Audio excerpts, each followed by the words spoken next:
Some reason I'm looking through the San Jose Mercury in the just random stuff section for sale, and I see world's first video game computer space. No price, just call.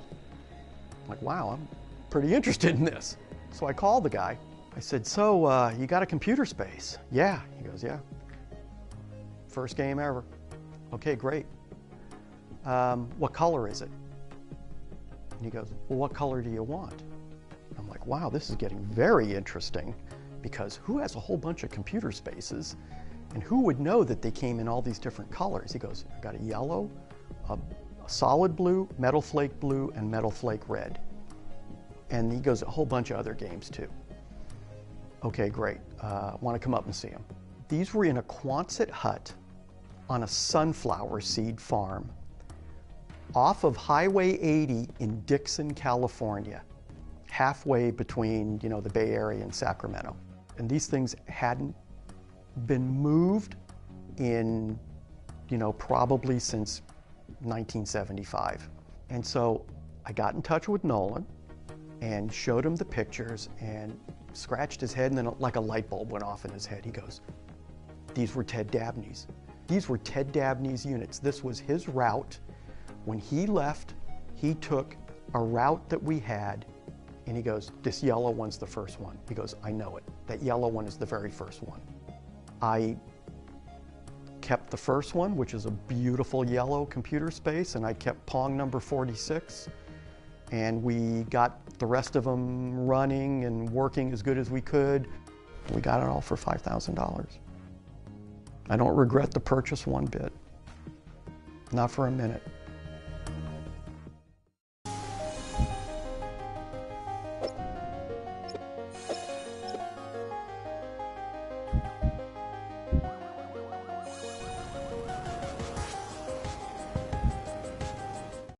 Well, I'd say 30 years to pretty much the present. The arcades have been relegated to the back rooms and the side streets, and generally been an unsavory type of place.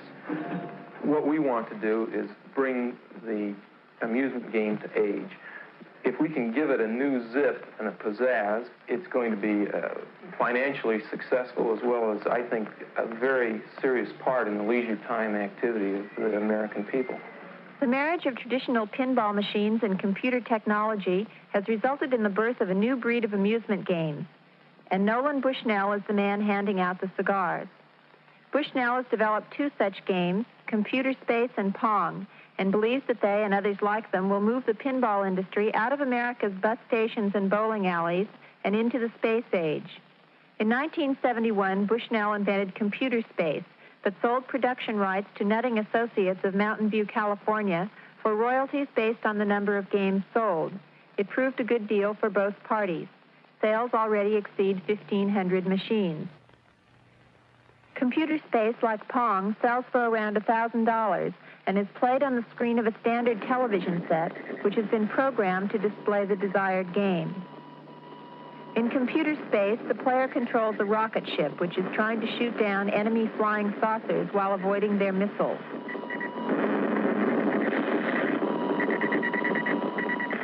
If the player scores more hits than the enemy saucers, he gets one free play. By the time Bushnell invented Pong in 1972, he was able to form his own company, Syzygy Corporation in Santa Clara, California, to produce the game. He has already sold over 1,000 machines and expects to sell 10,000 in the United States by the end of the year. Pong, as the name might indicate, is a game of video ping pong. The two players turn dials which control their electronic paddles and volley with an equally electronic ball. The first player to score 15 points wins. While Bushnell did design and program both his games, The technology he uses dates back to the late 1950s. Thanks to research by the Defense Department in the wake of Sputnik, Bushnell is now able to act out his dream of a nation inhabited by thousands of Pong and computer space games.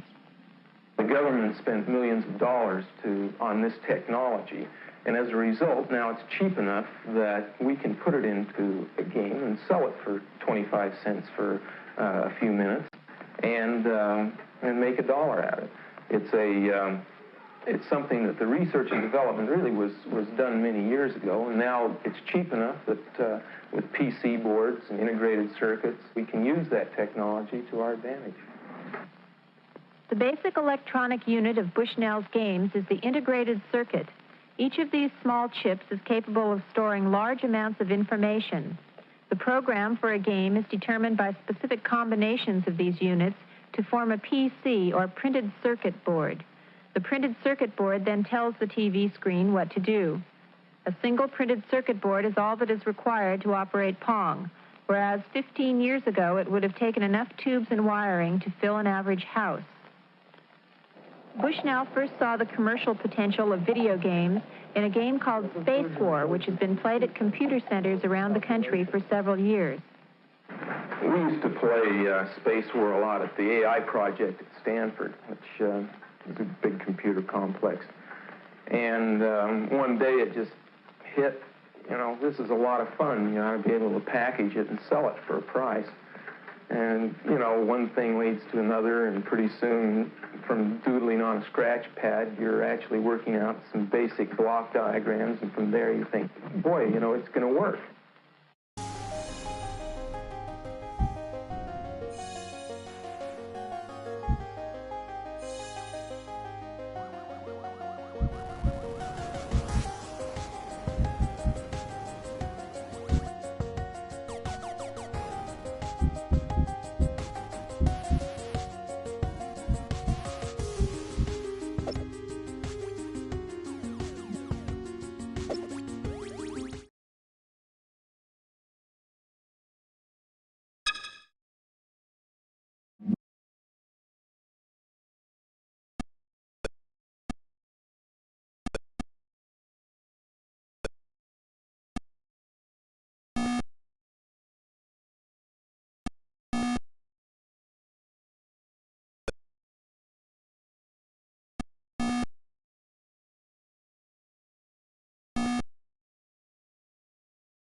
You know what the Atari motto is? Innovative leisure, right?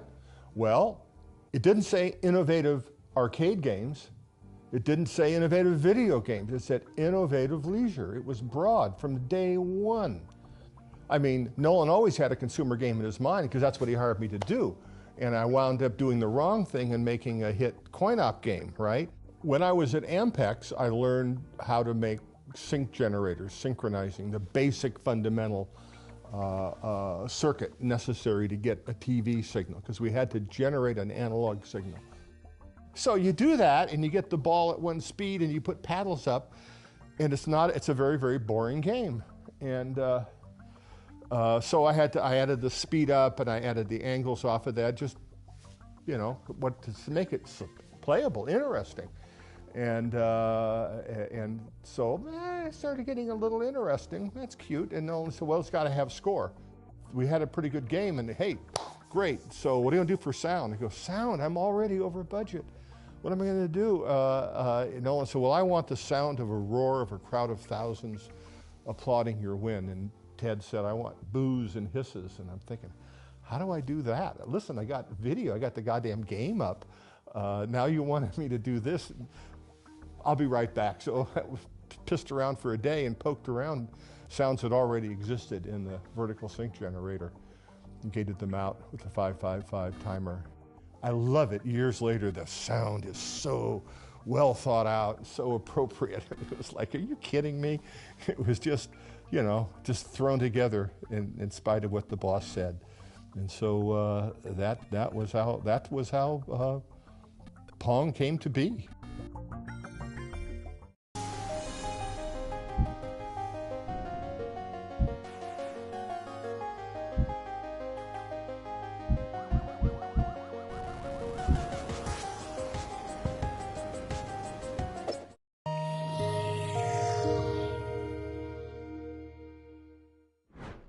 So everybody's heard the Pong story.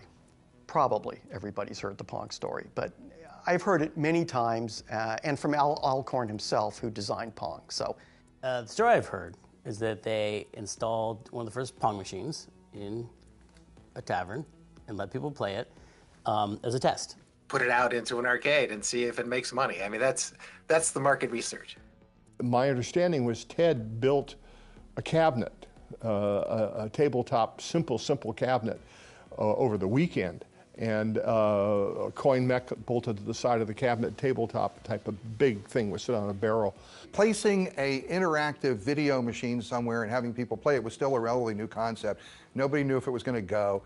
Oh, what is the name of the bar in Palo Alto? San Jose? No, it was Andy Capp's. It was Santa Clara? Sunnyvale. So we'll put it in Andy Capp's. You know, it's a coin-op game, be it fragile and humble. And so we did. Well, my memory is that he gets a phone call, the game's busted, which of course is the usual thing you get on a support line. It doesn't work. What is it, and in what way does it not work? Well, it doesn't work. The bar owner or manager at the time kind of yelled at them and like accused them of their game being shoddy because it had already broken down and it was no longer functioning or working. And they get a call, you know, later on that night and like, hey, this thing broke, you know. Come and pick up this piece of shit game and get it out of here. You know, this thing broke. You know, I'm not going to waste my time fixing this crap. But anyway, the machine, we got the word that it stopped working, and I figured it could be anything, and I'd go out there and take a look at it. And so I went to the machine, and the first thing you do is you want to try to play the game, because the machine was on in a tracked mode. So it was working, but you couldn't start a game. So you open up the coin box to basically flip the micro switch to give yourself a free game, because I'm not going to waste a quarter, you know. And so they went down to see what's wrong with the machine to fix it, and what they found out was that it wasn't broken. It was just that so many people had played it, they'd filled the coin box with quarters, and it was jammed, and it couldn't take any more. So many people had played it that it couldn't accept any more money. The game is broken because it's stuffed so full of quarters. Completely stuffed with quarters. And it was a small, I remember it was kind of small, if I remember. It was a small space. It just filled up with the quarters, and it wouldn't take it. When I opened up the coin mech, you know, all these quarters just gushed out. So, whoa, That's impressive. It's the equivalent of like crashing a server when you launch a new website and it's so popular. So they crashed the server on Pong. And one of the other reasons it was also so popular is because you could play it with one hand while you're still holding a pint in your other hand. And that also was one of those things that, you know, eventually many, many years later led to the rise of the fun barcades that we have, you know, and we can enjoy now. As Al will always say with a little, you know, twinkle in his eye, he goes, "This is a problem I can fix." Basically, the way it worked was you take the money, the deal you have, and you split the take with the owner of the bar. And so I did that, and I had this sack of quarters, and the next day I come into work and I said, I got the machine fixed, and here's the problem. Goddamn thing's making too much money. And they'll, really? But it was one of those great moments where something that supposedly was failing was actually such a huge success that no one could recognize. It was truly the ugly duckling version of technology. Because remember, Nolan thought, he was like, this is just a placeholder until we get to design the really good game, because who's going to play this stupid shit-ass game? They went on to produce all of these classic, memorable arcade titles for years that allowed the company to survive and be so much more than a one-hit wonder. So that's my understanding of the history of Pong. It's a great story, if it's true. When a story is good, you know there's some doubt about it. Like, oh, that's too good to be really true. It's probably a boring version of it that's actually true. You know, it sounds realistic to me. You know, I mean, I've kind of seen that happen in my own. And when you do get a really great game, the coins will just overflow, and you know, it's kind of a cool feeling. Anyway, that's how that all happened. Yeah. Anyway.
Ready.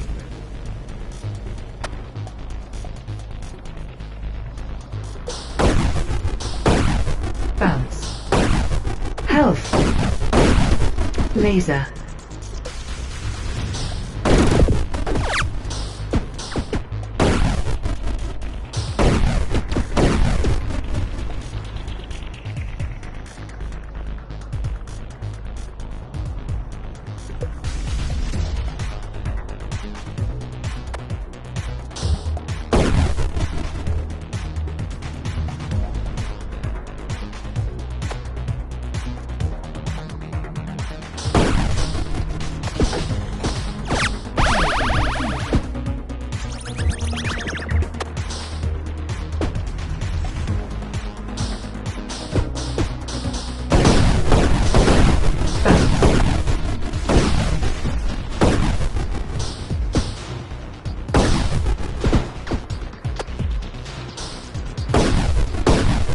Laser. Health. Range. Laser.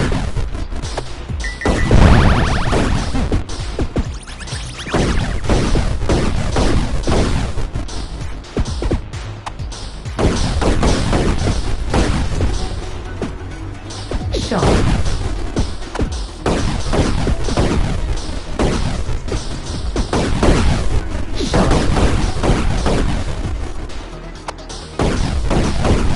Speed, range.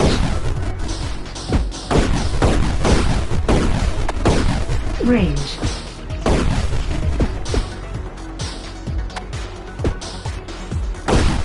Laser.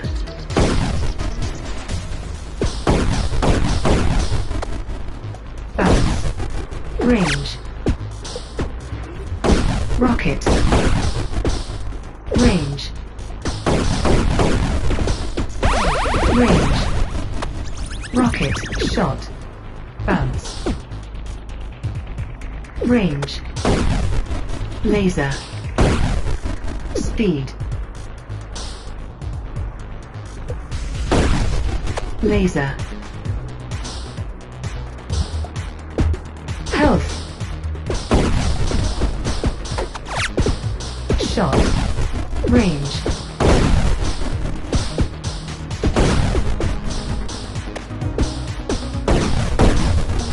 Range.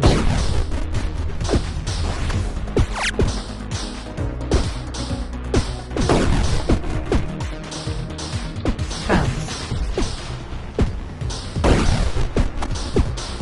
Speed.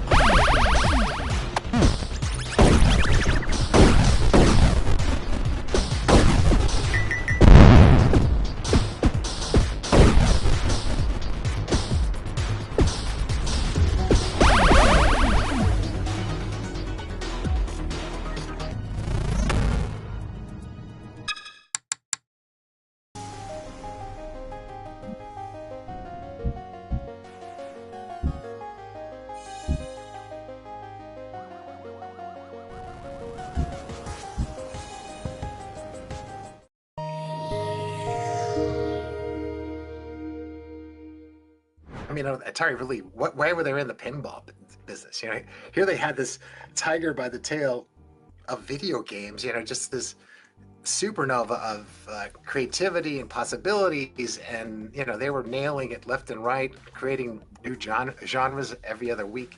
Why would you mess around with pinball? You could tell our games were just not working, you know, and due to reliability, poor engineering, you know, thermal issues, issues of the games just falling apart, poor hardware design.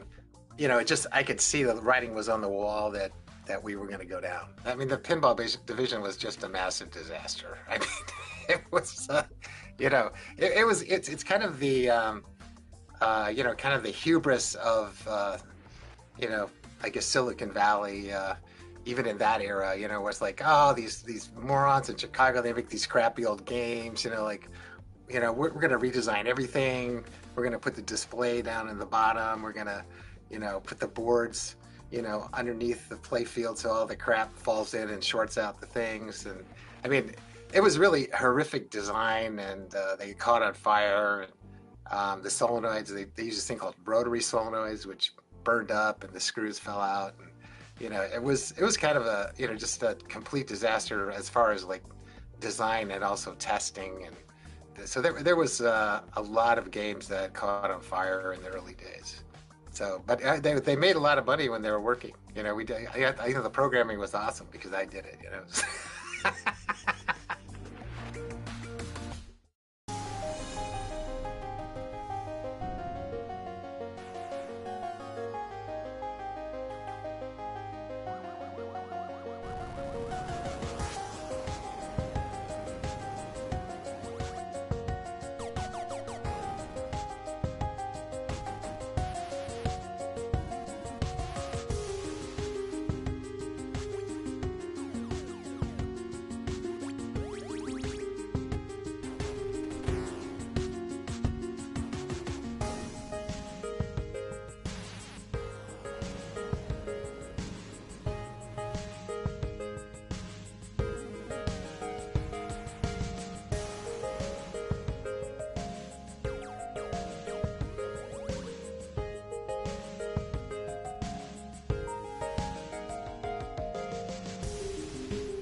You will hear stories of hot tubs in the lobby and drug use in the office, and I'm here to tell you that none of that happened in my department.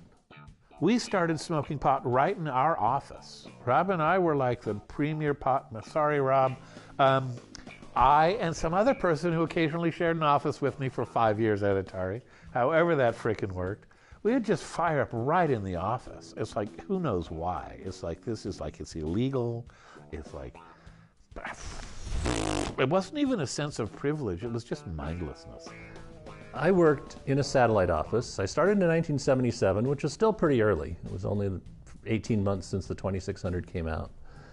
But there was no hot tub in the lobby of the office that I went to. There was no drug use in Atari, though I don't doubt that it was over where Howard and Todd Fry were working.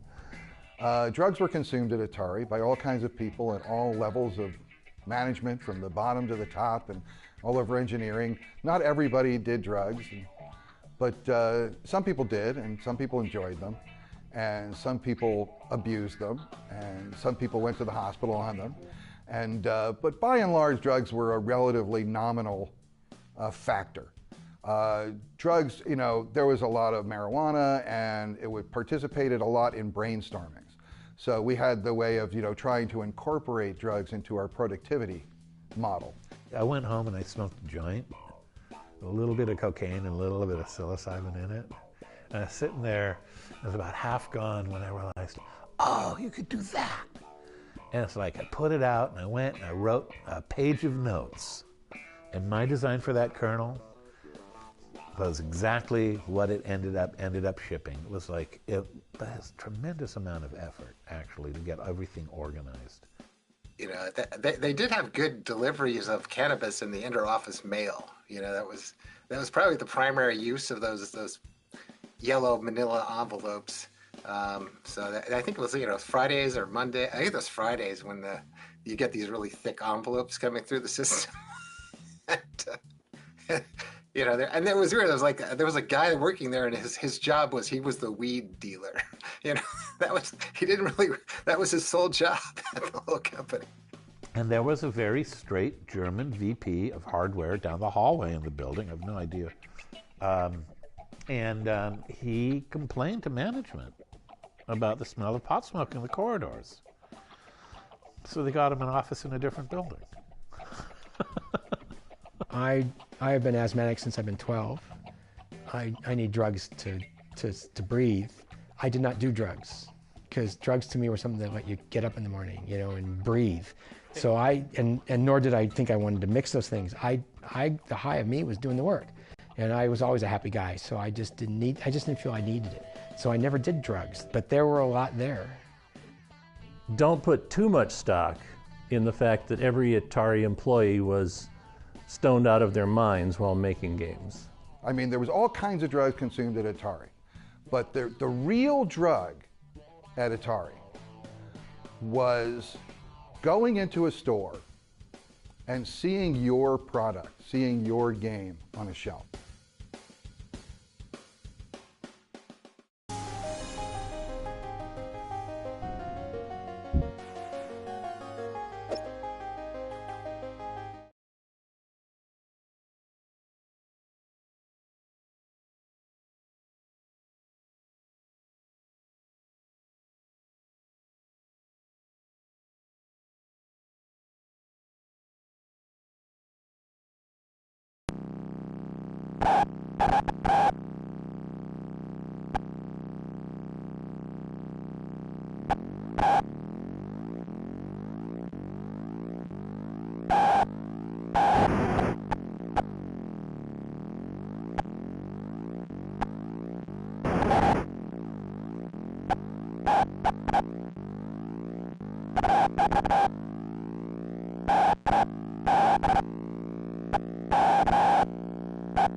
When was this? 1980, 81, that time frame. prior to Ray Kassar's emergence, I was part of the executive staff, you know, and Nolan, Joe, I, Steve Bristow, Gil, Dennis Groth, finance, you know, we were all friends and no politics and all that, and we all worked together and part of the team. It was great. Once Ray took over, nope, it was all a closed office, and he met with all his hires from Procter & Gamble, and so I realized, okay, I'm out of this. I'm either going to have to quit because Nolan had gone, Joe had gone, Lipkin, everybody had gone. I figured, well, I'll go back. This is my baby. I'm going to do it one more time. And we had used holography. We couldn't keep secrets at Atari. We're just no good at it. So we decided the best thing to do was put out disinformation. So one of the best ones was the next coin-op game is going to have holography in it. It was like, what the hell is that? I knew what it was, because having, you know, been to college and studied this physics and stuff. But that was just. But anyway, I decided, well, let's do something in holography. Maybe there's something there. I'll take it. Sounds hard. Sounds interesting. I know a little bit about it. And we proceeded to explore holography and what could be done, and came up with a holographic toy that basically sold it to Ray, saying, how would you like, because the cartridge video game business seemed to be very good, how would you like to have a system where the cartridge, it's a cartridge-based system, but the cartridges are half the cost of, everything is half the cost of the VCS. And, hey, go ahead. It were very simple. They were nothing more than an LED, a simple LED game, the handheld LED game in those days.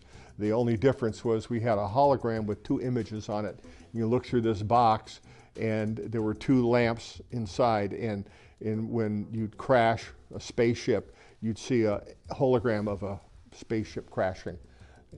But you could look through this half metallized Mylar and play a Space Invader game or something like that.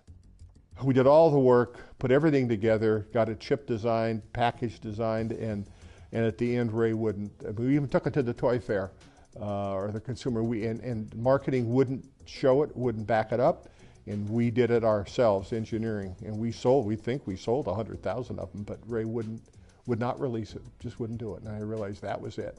They're not going to release that. I mean, this is now in a time when if it failed, you wouldn't even notice it. It wouldn't be a pimple on the balance sheet. But they were afraid to do it. Back when the whole company was, we're sure we'd do it. So that was the end of my career at Atari.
On the simplest level, what the VCS, the Atari 2600, what that is, it's a combination of plastic and computer chips that enables you to play a video game, an interactive video game on your home television, which is something that never really happened before.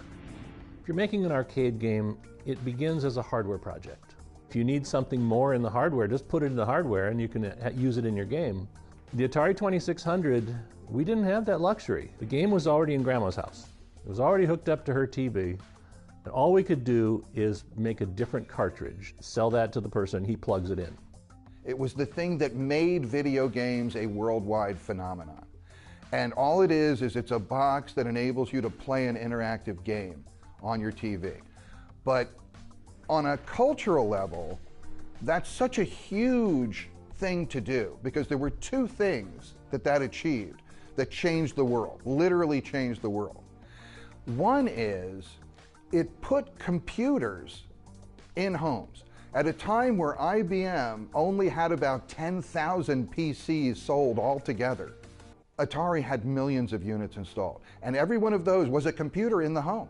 The other thing it did was it created an interactive medium with television, which was always a passive medium. Before video games, people were just zombies sitting on the couch watching TV.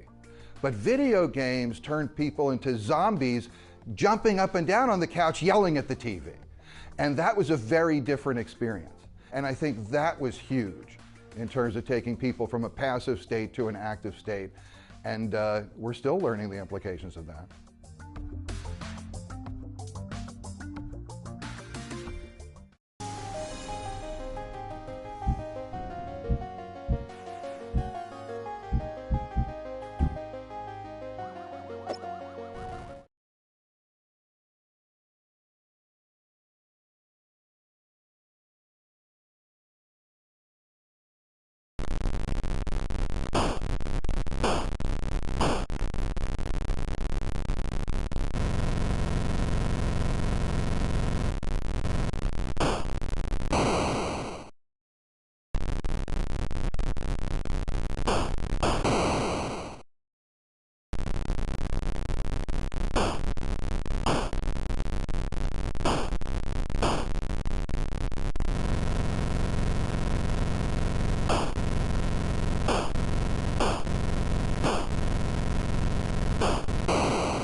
The entire reason that Atari created the Atari 2600 home console was to put their arcade hits into the home. If we can sell home versions of our arcade hit games into the home, we can sell millions of them instead of just take quarters from the thousands of people who go to arcades. And so the hardware was designed to make it possible to play Tank and Pong. That's about all that they did in the hardware. So the distinction is this. CoinUp gets to use more expensive hardware. They get to use tons and tons of hardware, and they get to refresh their hardware all the time. I had played an Outlaw-like game in the arcade. I think it was Midway.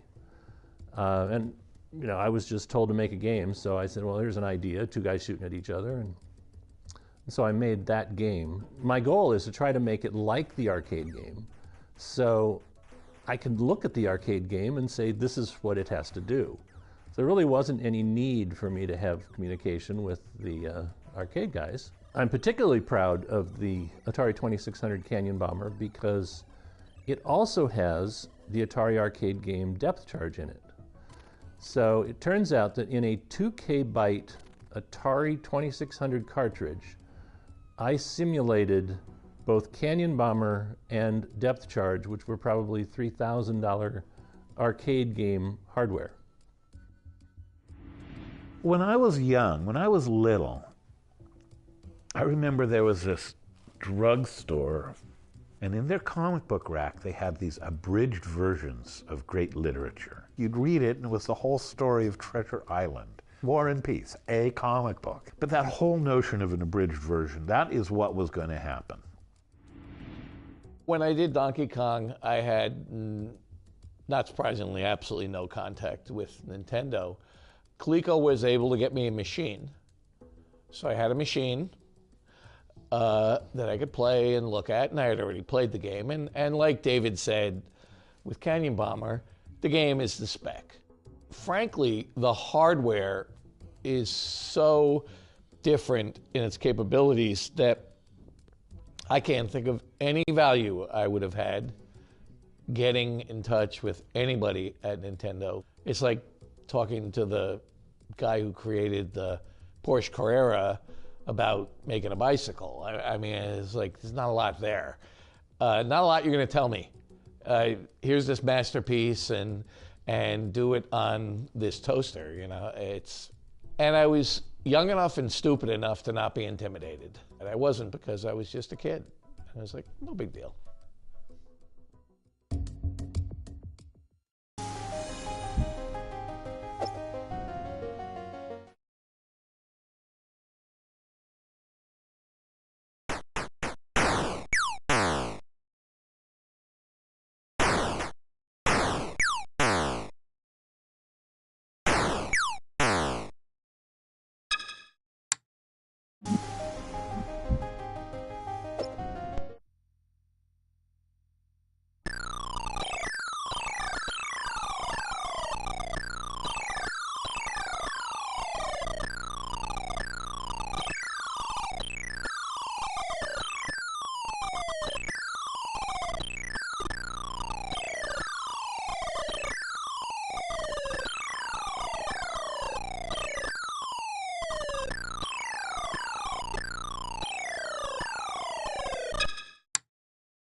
I'd have to say one of the more influential Atari games that hit me hard was Adventure. Adventure had been a very popular game.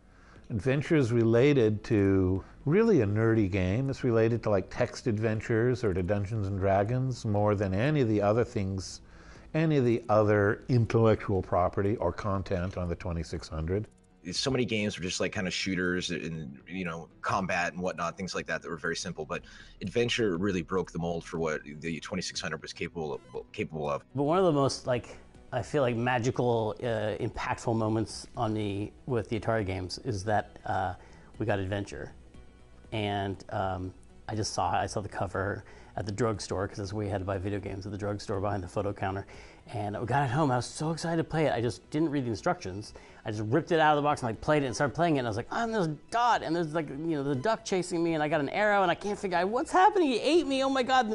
The weird thing about Adventure was the dragons were supposed to be dragons, but they just looked like ducks. I don't know what they were thinking there. The bridge and the bat, and it was so baffling. I really loved that experience of somewhat confused experience, and I feel like that's actually something I love still in games now. When there's that moment of like, what the? Where you just get games can do that. They can just surprise you, and they can make you feel really bewildered. And then as you slowly figure out how they work, that's part of the pleasure of them. I think is that not knowing what to expect in them. So that moment of being surprised by Adventure is really stuck with me. Another thing I like about Adventure that I try to incorporate is that feeling that the game is really alive. The characters who are in that world live even when you're not looking at them on the screen.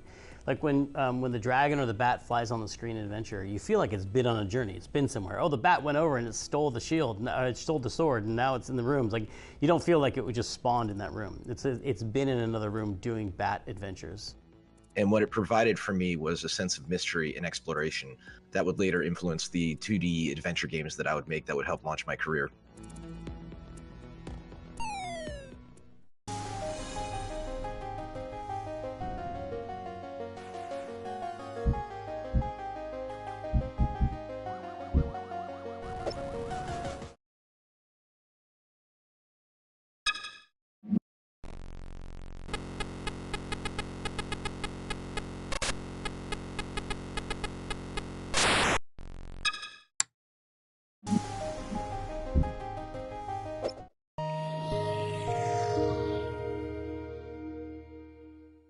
So one of the first questions they asked me at Atari was, what do you want to work on? So I just said to him, I said, what's the dirtiest, most basic elemental system that you have? And he goes, oh, well, that's the VCS. And I said, well, that's where I want to start. I mean, the constraints on the programmers were worse than I ever even imagined were possible. 2600 doesn't draw a screen. It doesn't draw anything. What it does is it has these little logic devices, these counters and shift registers that say, this is the start of the screen, this is the left side of the screen. The electron beam is moving to the right. I'm going to count. I know how fast the electron beam is moving. I'm going to count until the electron beam is somewhere on the screen, and then I'm going to change the color on the screen for a little itsy bit. There's only one console where you have to think about the electron gun moving across the screen and what machine cycle you're on and when you can show stuff on the screen. And that's such a fun and unique and annoying challenge that it really hooks you. It's the most fun I've ever had making a game. What do you say, Dave? Fun might not be the word. You know, it is the most challenging thing you could do. When we were doing it at Atari and at Activision, there were fewer than 100 people in the world who could do what we were doing. And that in itself was, you know, very positive, very uplifting. It's really a sense of accomplishment. If you can create something that, you know, 1 million people love on this horribly limited piece of hardware, you've created something. You know, have a sense of accomplishment. And there are very few things more technical challenging than trying to get a game out of the VCS in the first place, because the VCS was a very technically limited machine. It sounds like a fabulous thing, and when it first came out, it was, because people had never seen anything like it. I don't know if other people are as rewarded by it, but you're overcoming tremendous challenges. There's nothing that's easy to do on the 2600. And you're winning, right? I love winning. And the other thing that's fun about playing them still is that they're all 60 frames a second. They have to hit that or the screen won't draw, you know? So they're all even much better than I think consoles that came out a few years afterwards. They all feel really fast when you play them. No Atari game has any sort of lag or anything because they had no option to have lag. It's like when today, in hindsight, people criticize the first screen of Donkey Kong on the 2600. When I finished that screen, I thought it was a miracle. And you get people on Facebook today saying it's the biggest piece of junk I ever saw.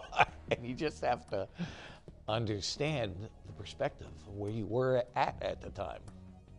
The programmers that worked with that machine were magicians.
So I looked over this game. It was Star Castle. I played it a bunch. I thought about it on the VCS. I looked it over and I realized, holy crap, this is going to suck. This is going to absolutely suck. And I could not afford to have my first project suck. I did a little preparation And then I marched myself into Dennis Cobal's office and I said, look, instead of doing this, I'd like to do this. This is something that I think uses some of the basic game ideas, but I think this is something that would work on the system. This other one won't work. And I just made this little presentation to him. And to his credit, he said, okay, you know what, go for it. The first thing I put up on the screen was an animated character. Most people use a block because they want to start working out their game mechanics and stuff like that. I put up an animation. That was the first thing I put up on a screen. And people would go by and they go, wow, that looks cool. What does it do? I'd be like, nothing. You know, that's what it does. There it is. I said, I'm still working on it. Don't worry. It's like, and then it got to the point where it was time to actually play it and have some of this stuff. So I had achieved my goal of trying to make something interesting. And it sucked as a game, and I was exactly caught in the place I didn't want to be. So what I did was I started taking feedback, which was extremely painful to hear people telling me how much my game sucked. The only thing that really made it tolerable was that I wasn't so self-deluded at that point that I didn't realize it sucked also. Until I worked out making some of the changes and getting it through, I was in very bad shape. And I was feeling some very negative feedback from some other people. And I was feeling, you know, I'm usually the person who's hardest on myself. And that was a tough time for me. And I had to get through that before I could hear what people were saying and start to work on it. And I had to release myself from, but I have to have this, but I have to have this. You know, as a therapist, I always catch people when they say I have to. I always love, people say, you know, I have to, but I have to do this. And I always stop and I say, look, you don't have to. Obviously you don't have to because you're not doing it, right? You don't have to, but you could, but there's probably a reason you're not. And the reason I'm able to give that lesson to my clients now is because I had to get over that. I had this have to that was making things not work. And until I could let that go, I couldn't make the game succeed. And when I did, it forced me to think in new ways, to think outside the box, and to go come up with some other left field solution. And when I made those changes, then suddenly yours was really good.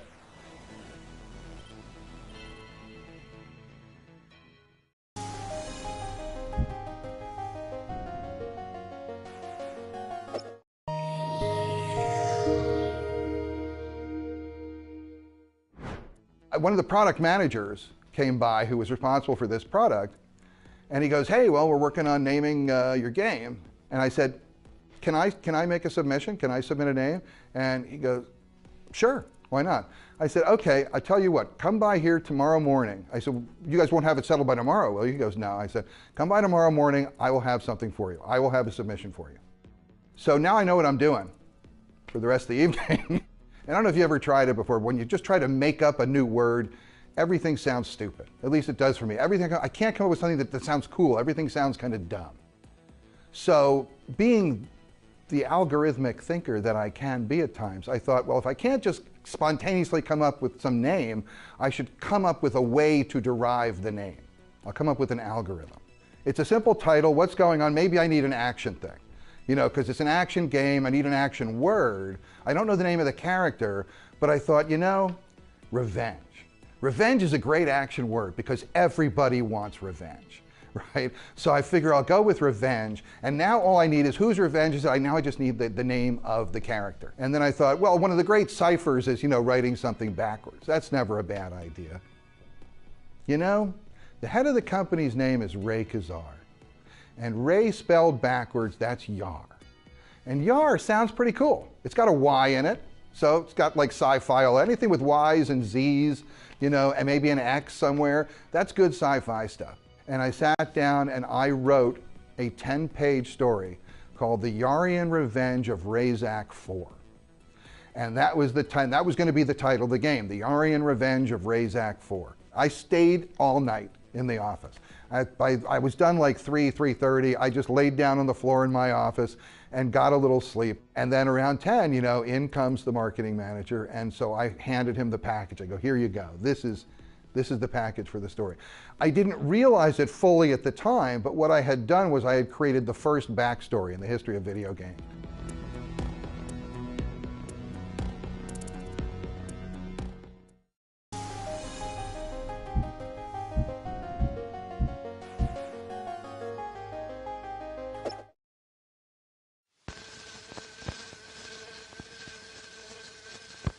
a fly.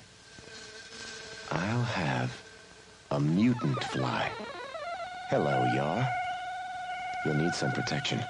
Ion zone. Shift chroma.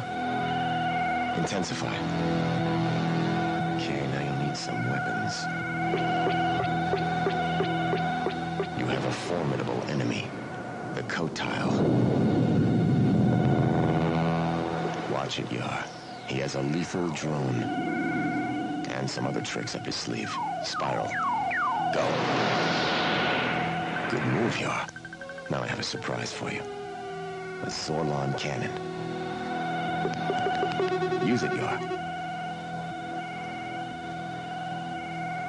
Fire again. Got him. That's revenge. Yar's Revenge. A video game. Yeah, this can be fun. This can be a lot of fun. Like asteroids. Get him. Do it. Beautiful. Watch it. Disintegrate. Now let's go into deeper space. Galactic map. Sector 11. Hyperspace. Sights in. Cylon warships. Attack. Steady. Stand by. Photons. Star Raiders. That's it. Star Raiders. That'll keep them on their toes. Let's see what we can come up with next. We're Atari. We have the vision, and we invented the technology to bring the excitement home to you.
So Adventure was a really popular product, and we were there was some vibe around maybe a sequel to Adventure. And somewhere in there, I got the idea of doing a series of games that were contests with comic books, with real prizes made by Franklin Mint. We were part of Warner Communications, and somewhere along there, we had started to be doing bits of comic books with the games. And because Warner Communications owned DC Comics.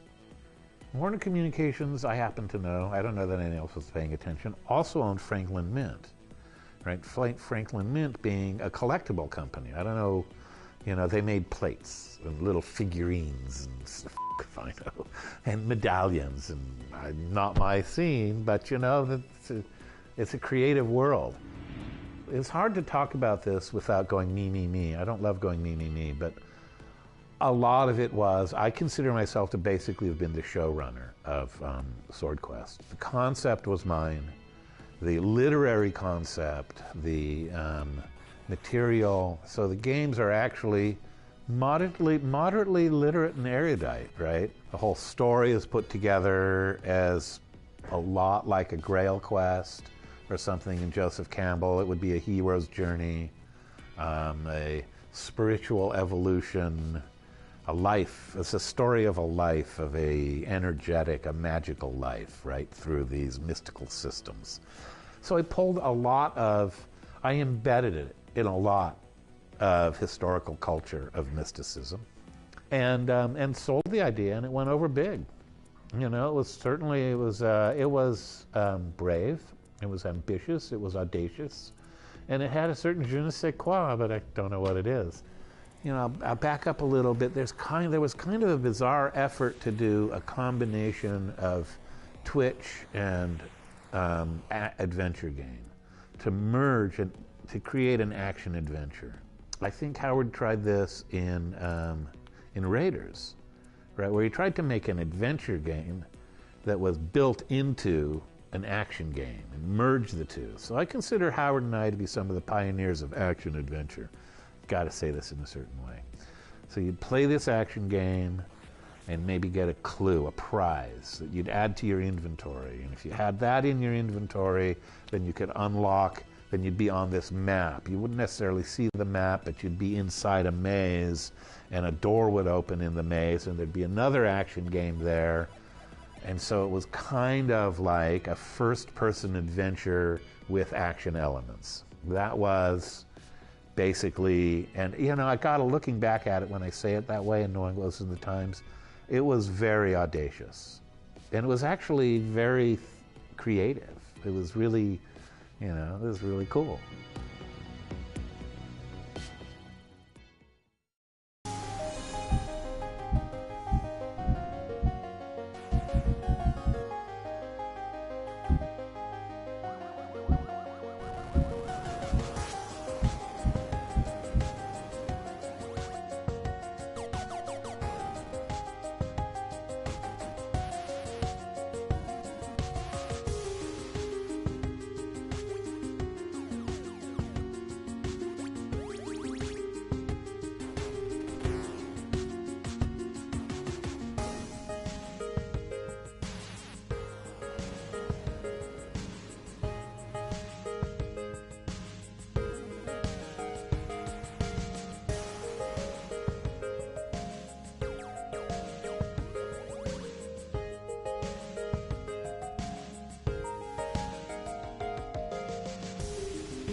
The 5200 was a tragedy.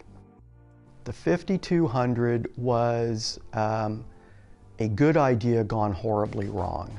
The big problem that we had at Atari, the thing that killed the industry more than any other one thing, even more possibly than the E.T. video game, is that it was the first product life cycle. No one had ever been through a major success video game console life cycle. So where does it end? Nowadays, when somebody comes out with a new system, they already are designing the next system because they know the life of a system.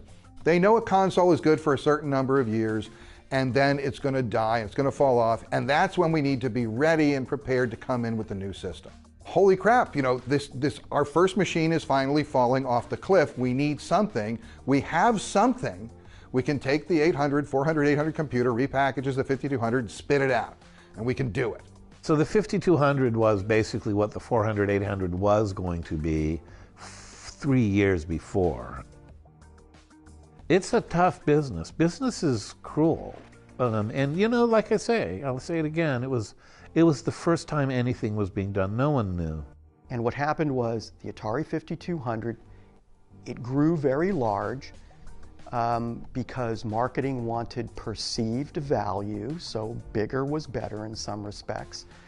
And then marketing got really focused on the Intellivision, and Intellivisions had a bunch of buttons. They had a keypad, and they had this disc with 12 distinct regions. And so, hey, if we put an analog stick here, and one that doesn't self-center was the great idea, this will be a better marketing message than the Intellivision controller. And of course, it was a horrible experience. The company lost focus on what was important, and it was gameplay's important. You know, good games sell, bad games don't. If you've got a bad control mechanism, doesn't matter how good the graphics are. It's not going to be fun to play. Now what do you do?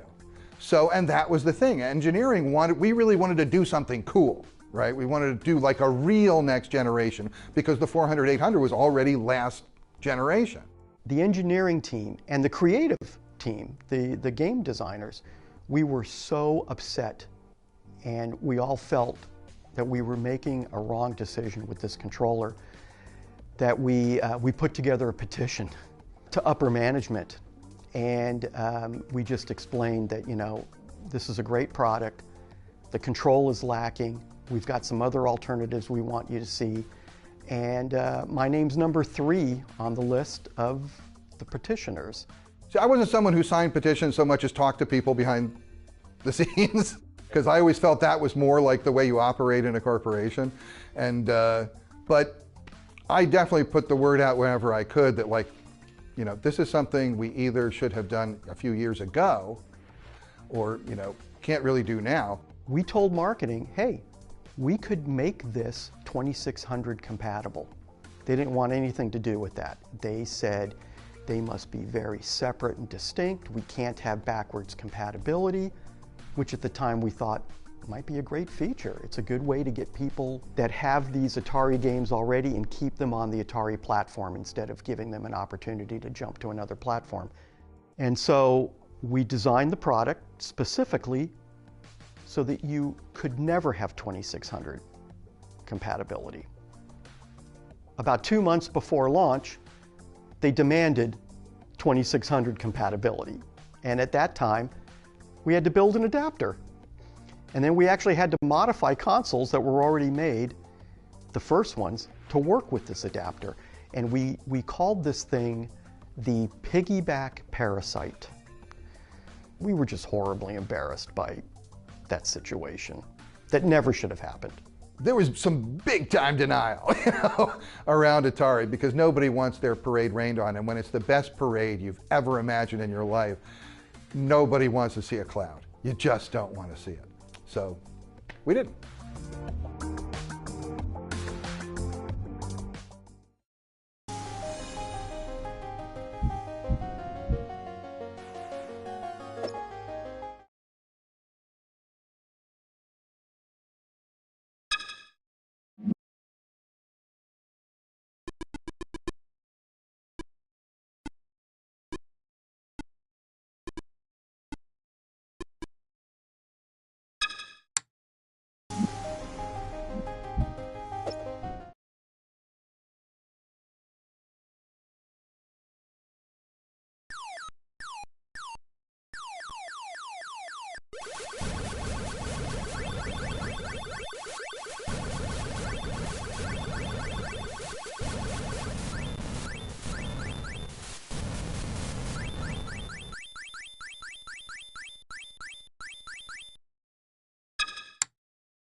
quadrant.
When you have a tragedy, and I do believe that the fall of the video game industry in the early 80s was a tragedy. It was a tragedy to many, many people.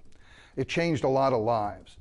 I think it's pretty obvious when it comes to the video game crash that Atari didn't have control over the quality. I mean, it needed some sort of way to keep just anybody from writing cartridges for it. And so many people saw this video game gold rush, and they just, started dumping crap. I remember going into KB toy stores and just seeing, really bad box art and just really just terrible looking games.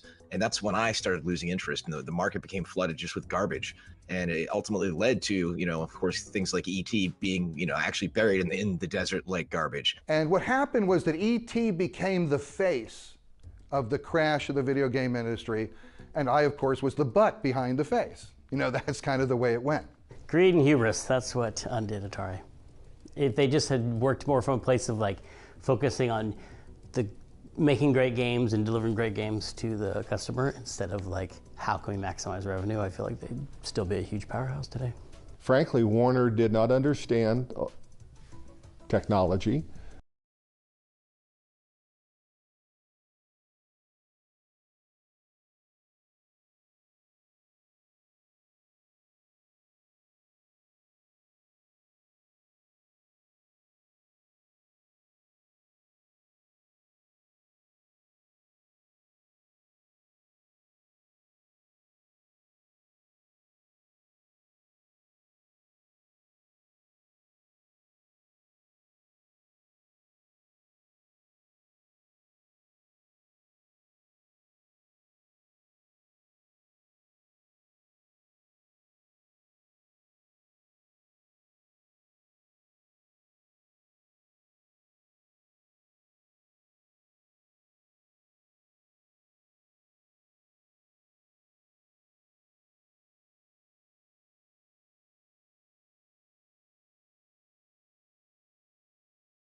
He didn't understand the consumer marketplace, the video game, and Ray Kassar, you know, I think was afraid of releasing new product because it might not be as successful as VCS. So that's a sure way to fail. I regret that we didn't have a new console by '84 that would have made it so that Atari continued to be a really viable business. We never, ever got down to ever having any process by which we could come up with a better system. Even to this day, I think people do believe that, like, if they had just released like the 5200 earlier, or if they released the 7800, or they had done different things, they would could never have, like, they would have survived the crash a lot better, and they would be like a powerhouse today. You know, like as a kid, I didn't know much about business, but I just felt like something was wrong. No one knew anything. Certainly, no one knew how to replace an existing console with a new one. The real one-liner about why the game industry crashed and went away is that it was a first product life cycle and nobody knew what to do.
there's this funny time period in the history of, if I wrote a book on the history of the video game industry, there's this funny time period where we had left Activision and we went from this fabulous AAA office complex, beautiful. We had more space than we needed by a factor of 5, and we went to the most horrible office in Midland Park, New Jersey, in the basement of an optician's office.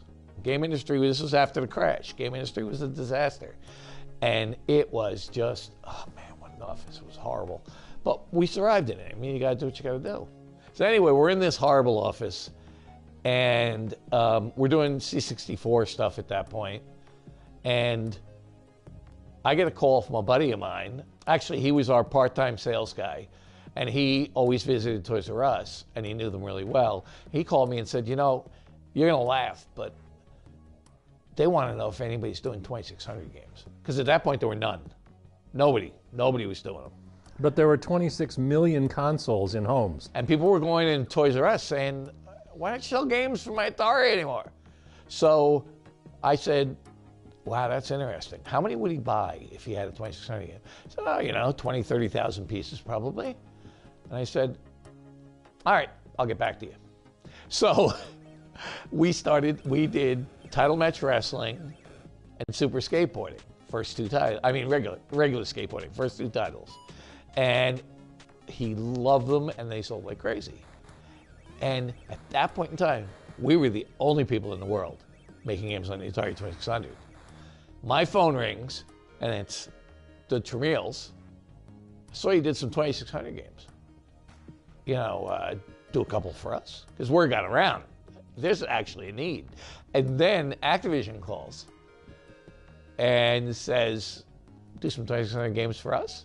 And I said, well, why don't you guys just do them? He goes, well, you know, if I could be completely honest with you, we don't have anything. We don't have the specs. We don't have manuals. We don't have the equipment. He said, we couldn't make a 2600 game if we wanted to. So could you make something for us? I tell people that, they're like, who the hell wanted 2600 games? You know what? No one told consumers that there had been a crash. No one went to their house and said, you don't like video games anymore. Because that's what Toys R Us and Walmart said. People don't like video games anymore. But the people at home were sitting going, God damn, I'm tired of combat. Isn't there something else I can play on this machine? So it was good. We had a great run there. We had a lot of money off those games.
How's business? Morning. Terrific. How do you keep track of your customers? My Atari 400 home computer. Excuse me, Dad. Why Atari? Shopped around. It's a lot of computing capability for such a low price. You use it a lot? Sheriff, life's not all fun and games. There's homework, I even program. Uh-huh. Atari has lots of software, not all the others do. And of course, only Atari has games like Centipede. Games? Well, we executives have to unwind. Atari home computers. Only Atari puts so much in it for you.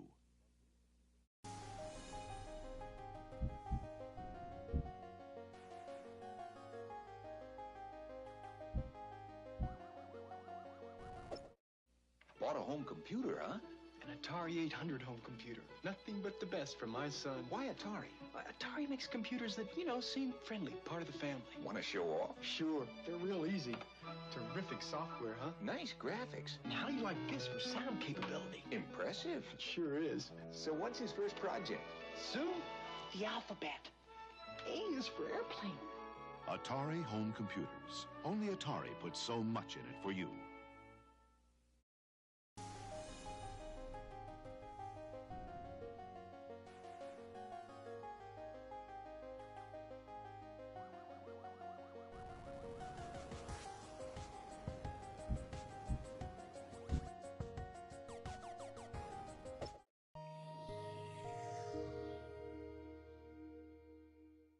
I think the Atari 400, 800 were really the first home computers that I felt like were designed to be in somebody's home and for an average person to utilize.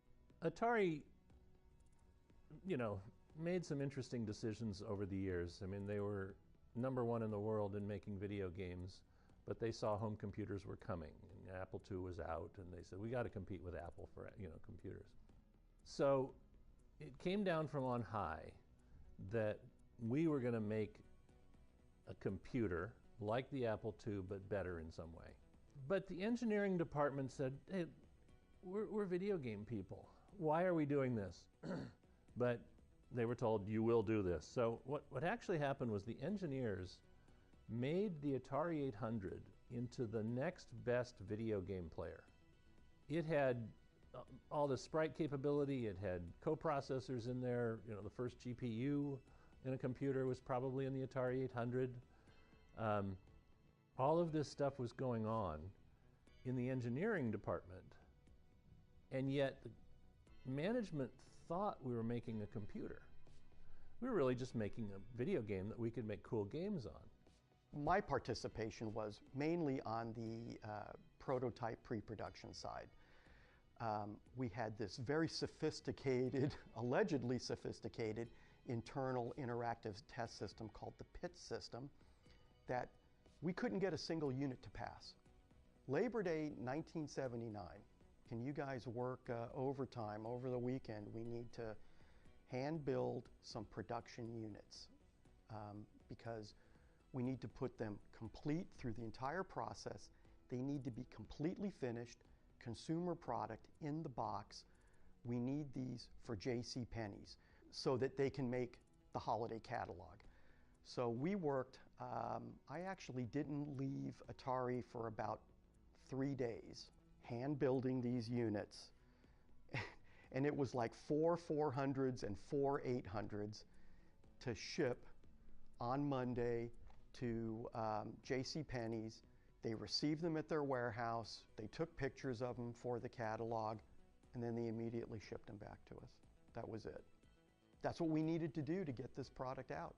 My main contribution to the Atari 800 operating system, I created a language similar to PostScript that could draw lines and squares and circles and vector graphics drawn into the bitmap of the Atari 800 and put them into the operating system so that I didn't have to put it in any of my games. So I could borrow from the operating system stuff that I'd put in there and use it when making games. So yes, we were tasked with working on the operating system, but we did it our way. We did it in the video game method. The idea came up that maybe I could get one of these machines for Christmas, and I thought I was going to get an Apple II because that was what I had at school and what I thought was cool. But I got an Atari, and it was an Atari 800 with a tape cassette drive. You know, at first I was like, oh, it's not an Apple, but you know, it's my own computer. It's super exciting. And then the more I got into it, you know, the more I realized it was so much better than the Apple. Probably piss off some Apple people, but it, you know, it was really an amazing machine. I mean, the graphics and sound on it were incredible, and it was a super fun machine to program. And so that was really what got me started.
we had access to the 800, 400, pre-production models for probably a good year before they ever hit the marketplace.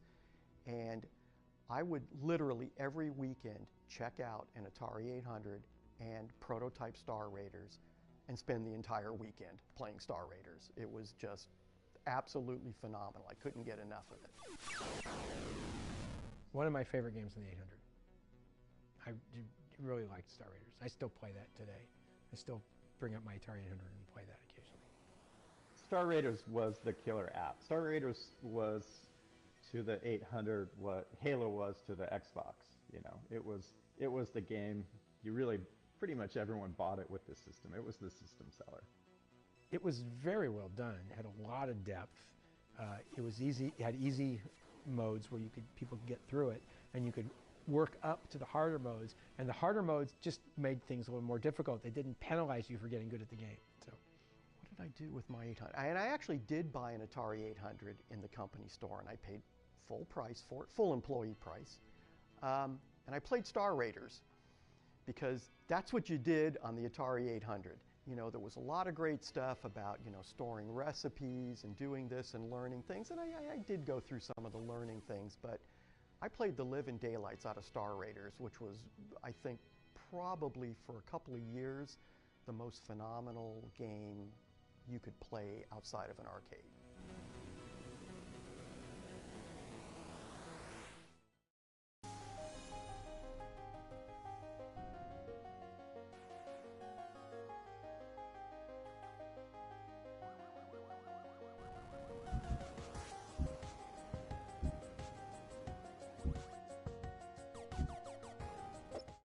Atari brings the computer age home.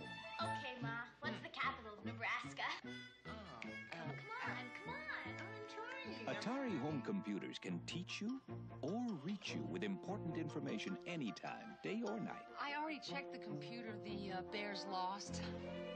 How about the Lions? Oh, you owe me on that, too. And if your jump shot is a little off, we can help you there, too. Hey, guys, how about a deal? The car tonight for Atari basketball. No. In fact, there's no end to your possibilities with Atari home computers. They're easy to use and afford. But best of all, they just might be the wisest investment you'll ever make.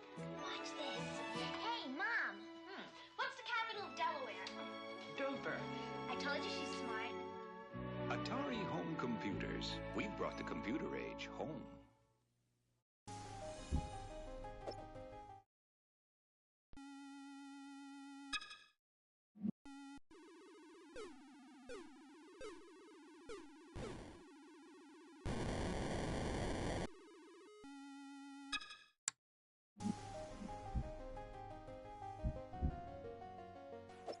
These families are learning about home computers. The family with the Atari home computer is learning Spanish, German, French, Italian. The other, No foreign languages.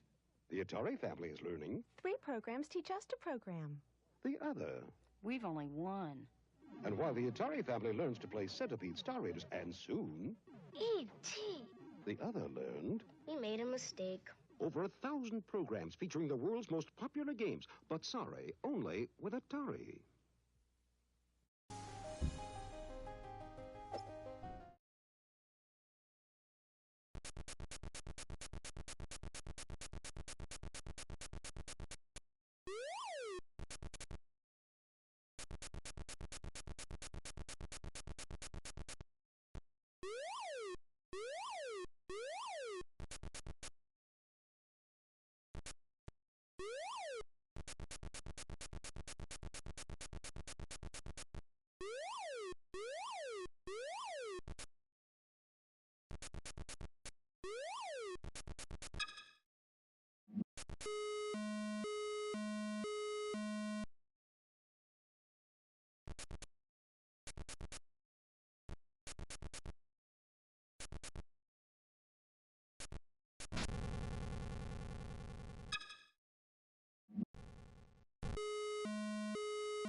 There were so many things near the end of my early days with Atari that I wished, like everything we felt was underappreciated. Like I bought a Lynx and I was trying to find people to play the Lynx with me and everyone else had a Game Boy. And I was like, you guys, Todd's Slime World, let's do this, let's play Warbirds, come on.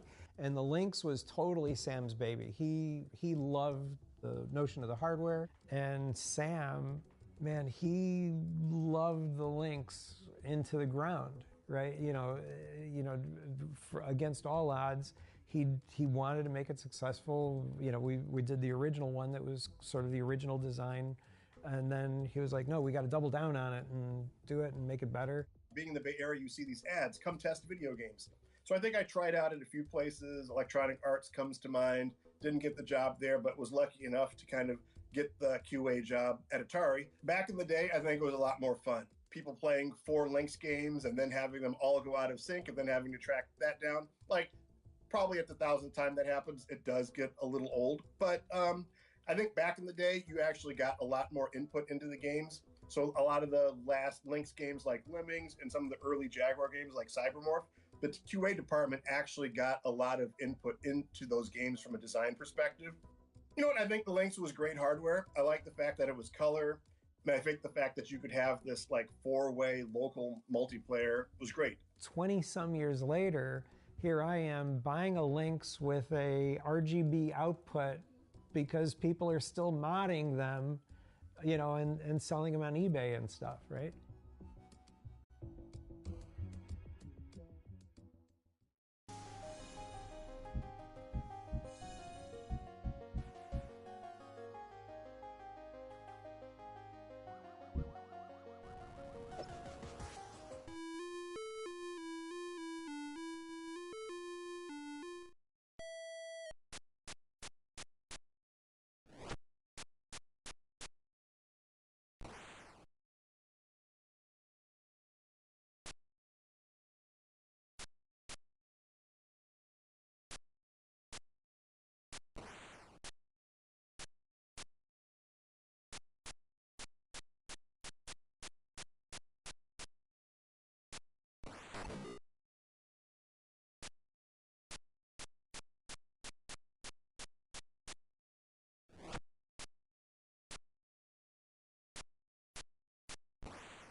Good luck.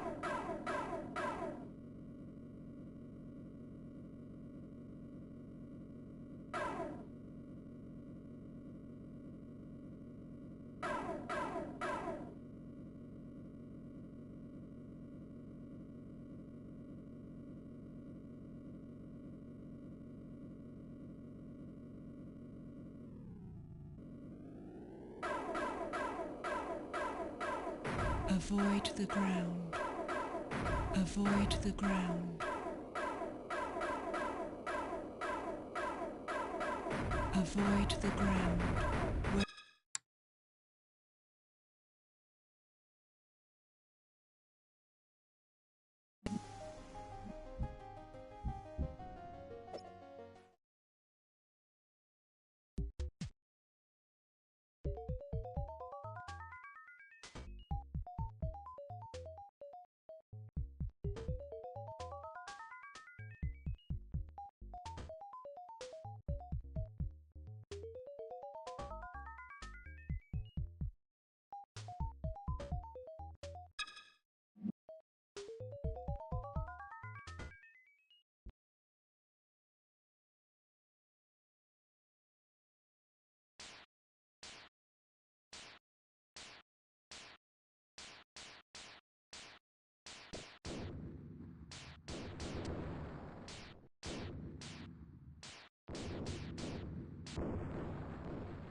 Cool.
Recon 5.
I remember sitting in the room with Jack, and Jack saying to all of us, let's go back to our roots. Let's do at least one more game system. The controller is quirky. The industrial design of both the CD and the main unit are quirky. And the fact that, like, I guess somebody used the tooling on the main unit to make some kind of dental device. Like, it just has like this weird, quirky history that I think is also inviting. One of the most interesting things about the architecture of Jaguar was this notion of having the Motorola 68000, which basically was responsible for booting and housekeeping, and then the Tom and Jerry chips. I mean, I think at the time, 68,000 was still a strong processor, but obviously it was in the Genesis and other things, so you weren't really getting that true 64-bit experience. But I think there's games out there that took advantage. There's so many features in Jaguar that for a developer like Jeff Minter that did Tempest 2000 for Jaguar was like, wow, give me this. I would say other than Cybermorph, it did not necessarily feel like that quantum leap that we were promised. It wasn't the flying cars, as they say, that we would have in the future, but you could see the potential, and that's what was really cool. You could see the parts of Cybermorph. You're like, oh, fully 3D world compared to something like maybe a Star Fox, which was on rails. My perspective is the rule of thirds, where if you want to wind up with one really, really great game, you need to lay down 9 bets, because out of those 9, 1/3 probably will ship. And out of those 3 games, one is going to be a hit, the other will be, and the other probably might be a dinger. Yeah. You know, there just wasn't enough momentum behind the Jaguar at that time to be able to do that when Sega and Nintendo were basically already on their 3.5 generation of consoles, you know, at those times. I mean, if Aliens vs. Predator came out as a launch title, maybe the history of the Atari Jaguar might have been slightly different. I think there are a lot more Jaguar fans today than there were when the system actually came out, and it's cool to see people enjoying the system some 20-odd years later. I believe everybody appreciated the innovative aspect, but on the other hand, the software was late, some of it was a little janky, but I think just saying, you know, time heals all wounds, to go onto the Jaguar forums now and look at the love for the system, honestly, like somebody that worked on it, I can't say that I completely understand it, but I totally appreciate it. I'm like, where were you guys like 20 or 30 years ago? You know, like you would have made my life like a heck of a lot better.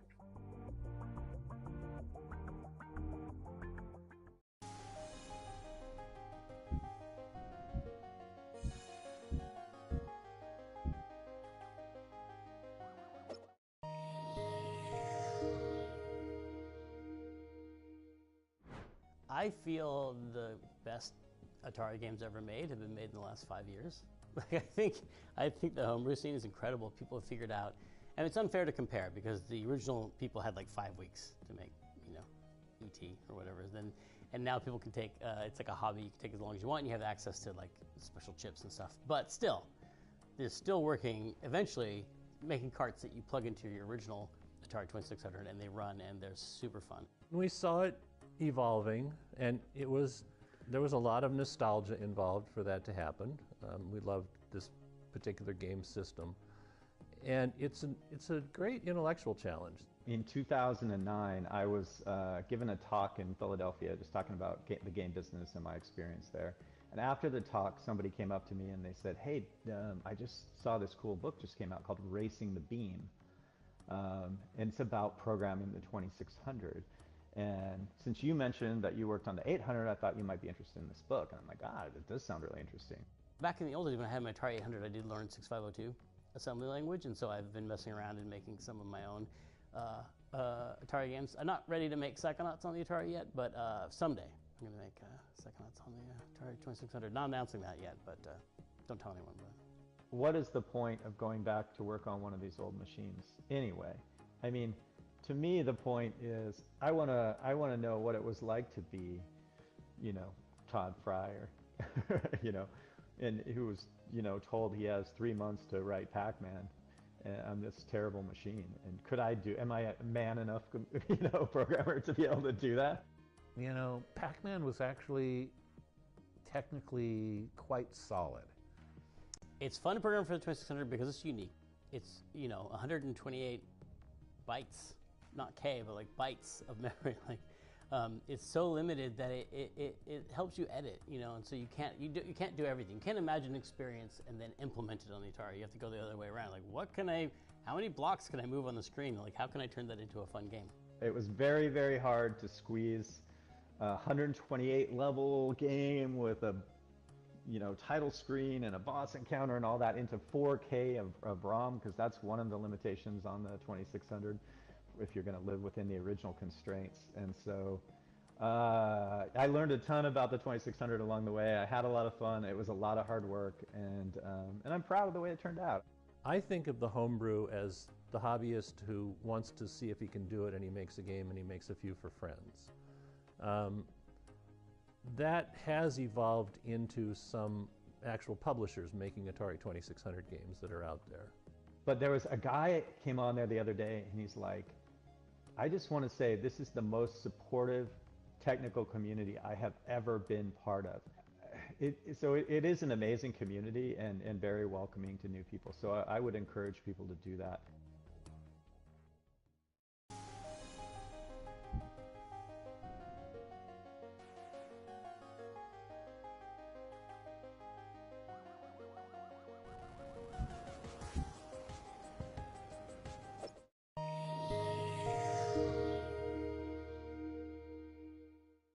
There was no console war in the beginning. There was, you know, in the beginning there was only Atari, and the children looked upon it and saw that it was good and bought Atari and then asked for Atari games for every Christmas and birthday.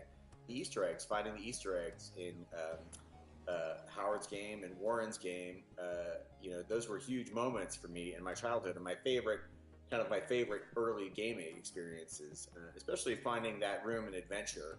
You know, that path that everybody, whoever found the Easter egg, follows those clues, and then discovers this, you know, this secret room, this message hidden by the creator of the game, who I didn't even know who he was, and here's his name, and a whole secret room, you know, that most kids who played this game never found. I found this secret place left by the creator, you know, with a message for me. It was profound, and the first time that it ever happened in a video game.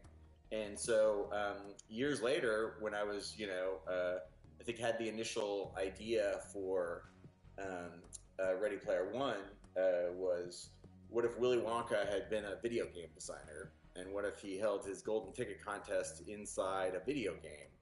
And that immediately made me think of this secret room at Adventure and how that could be, you know, how he finds his worthy successor, you know, instead of a tour through the factory where he slowly kills off all the children. It could be an Easter egg hunt inside this, you know, sprawling video game, and it could be hidden the way that those Easter eggs were hidden in the Atari games. And so that, there's no way I ever would have written Ready Player One if I hadn't grown up with an Atari and playing those games and finding those Easter eggs.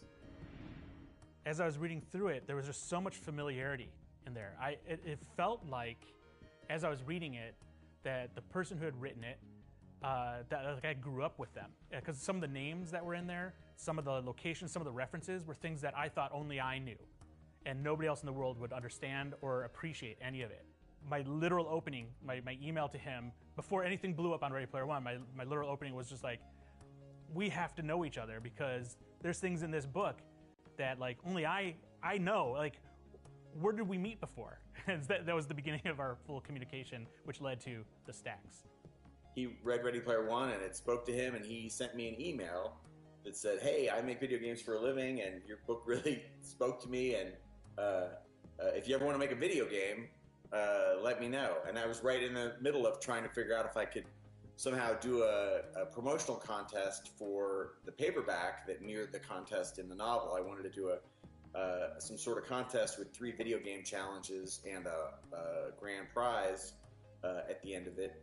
And because Mike made that offer, I took him up on it. I'm like, oh, well, we could make an Atari game that you have to beat as the first challenge, and it could be the game that Wade makes in the novel. Part of what made the book feel like it was written for me is because of the context around the 2600 rite of passage in there. Because for programmers in the game industry, 2600 is this really difficult platform to develop games for. To get anything to even appear on screen, to get anything to even work correctly, you have to just break your brain and rid it of everything that you understand about how games are developed today and go back to this kind of like primitive, primordial way of coding. And so for a lot of programmers, it is a rite of passage. If you can do that, you can do anything. Wade makes his own game, and it's the Stacks. It's based on his life in the Stacks, and he describes it as a Pitfall ripoff that has you climbing around the stacked trailers, looking for food voucher power-ups and trying to avoid like pedophiles. And it's like a 1-paragraph description of this game. But I sent it to Mike, and he's like, "Oh hell yeah!"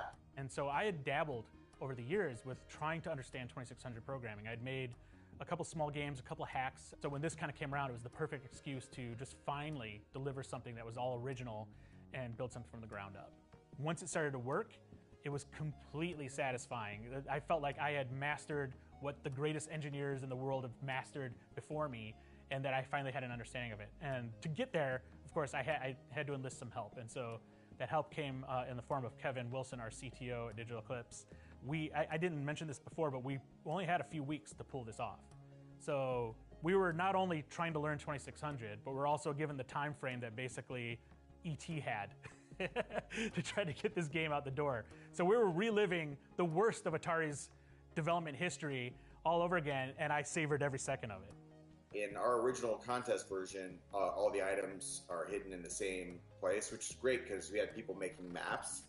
For like the first time since they were kids, they were making maps of the stacks to remember. So if they died, they could go back and find where the items were. But then they added randomization, and now it might be one of the best Atari games ever made. Not to brag, but the stacks is pretty deep and pretty replayable for an Atari game.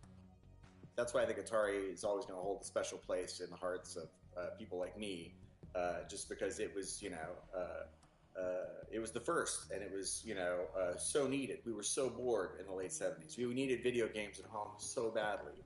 The fact that other better consoles came later is because they saw the giant cultural and economic behemoth that Atari immediately became.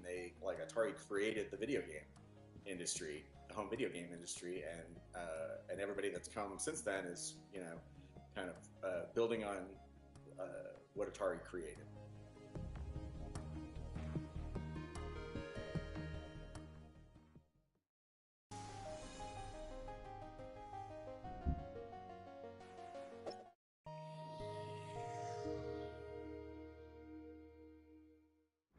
When we started, video games were almost considered to be a bastardization of this wonderful technology. Why are you using it for fun when you could be creating missiles? I think we stood for innovation, and also we were the genesis story of the video game, which is kind of important. So I think you always have a hallowed position when you're the first. Yeah. When we chose the Fuji logo, I wanted to be an upward swoosh. And I think that if you look at the Atari logo, it's a collective, it's aspirational, just in the nature of the graphic. Also, Atari, I lifted it from the game of Go. Mm-hmm. So it's a game word. But I hadn't realized that it also means bullseye. Right. It also means jackpot. So, it's got this affirmative. In fact, I was talking to a Japanese guy one time, and he says, very good name, Atari. Perhaps a bit boastful for Japanese. You're like, spot on for Americans. Spot on for Americans. Yeah. One of the ethos of Atari was work hard, play hard. So we always had games, not just Atari games, but foosball and pool tables in the snack rooms and what have you. What that said was, we don't care when you come to work. If you come to work, get your job done, we're okay. We're all adults here. And we don't care how you come to work. You want to wear tennis shorts and blue jeans? Do you want to wear a tuxedo? We don't care. We had one guy that liked to wear ball gowns, but that's another story. I could tell some stories, though, about how I used to mess with the people who copied me. Oh, please. All right. Let's hear that. Okay. Atari started by building games that you could do in a garage shop. Mm-hmm. So anybody that had a garage shop could copy us. And so of the 150,000 estimated Pong-type games that were created, Atari only shipped 30,000 of them. So we got less than a fifth of our market. Right. And so as we innovated, people would start copying us. And I thought, I'm going to get them. So I had our semiconductor suppliers. We were kind of a big deal in the semiconductor industry because they were selling a lot to the military and that sort of thing, but they'd sell 20 or 100 chips. We were buying thousands. Right. And so I had them mismark the chips. So that we had... That you guys were using. That we were using. So if somebody tried to reverse engineer it. So wow. if they reversed engineer it and just bought off the shelf those same numbers, they'd populate the board and they wouldn't work. Did you ever hear of anybody doing that? Oh yeah. We in fact, brilliant. We had one company that basically declared bankruptcy because they had a whole floor full of machines that they worked because they were hurrying to do it. Oh man. And we had the temerity to have a champagne party on their front lawn. We celebrated their demise and invited them, of course. Did they show up? No. What do you think Atari's role is, not just in video games, but in popular culture today? Well, I think that Atari has an unassailable role as being the Genesis story. I believe that it is understood by a lot that it succeeded because of creativity. 30 of those years, it was kind of in hands that were not kind to it. Don't say anything bad. So I think that pieces of the brand were damaged. Not irrevocably, but it could have been husbanded better. And so right now, I think that it would be good to take the innovation legacy and push it forward into the future.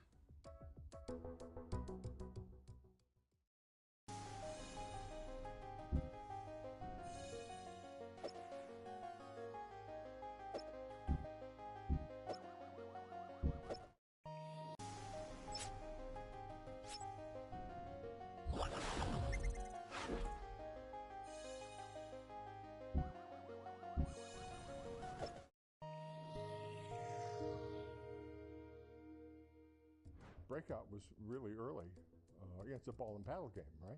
And it was brilliant idea for Nolan to do that. I mean, he had a lot of ideas, and he was the guy that went around me and corralled Jobs into designing this, not knowing that Jobs wasn't an engineer and couldn't do that.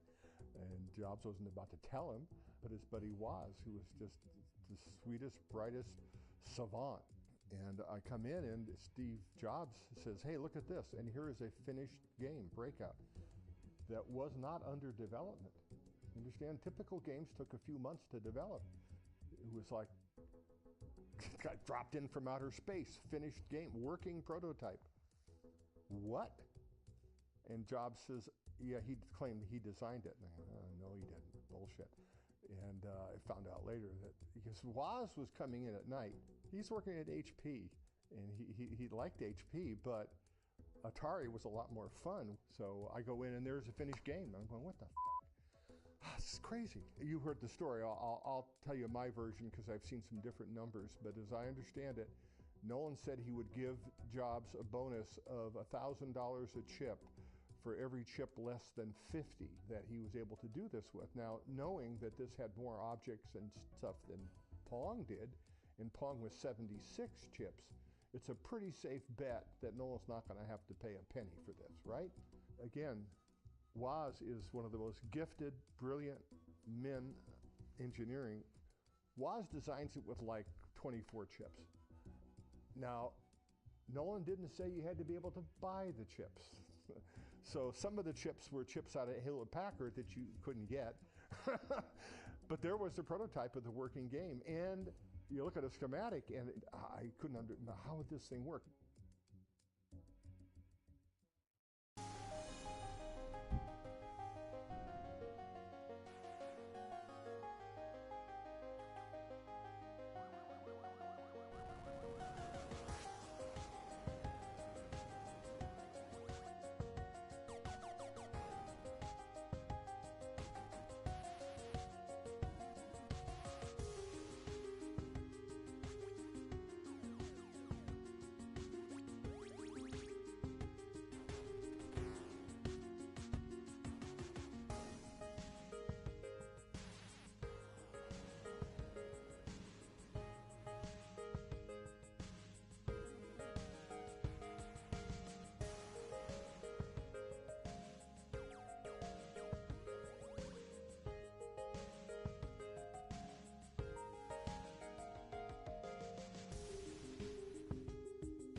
Vectors are amazing things, right? Like the fact that vector graphics were phenomenal, and they continue to hold up really well. So I think when we look at Tempest or Tempest 2000 or Tempest 4000, I feel like those games, of all of the games, those old games, have aged the best.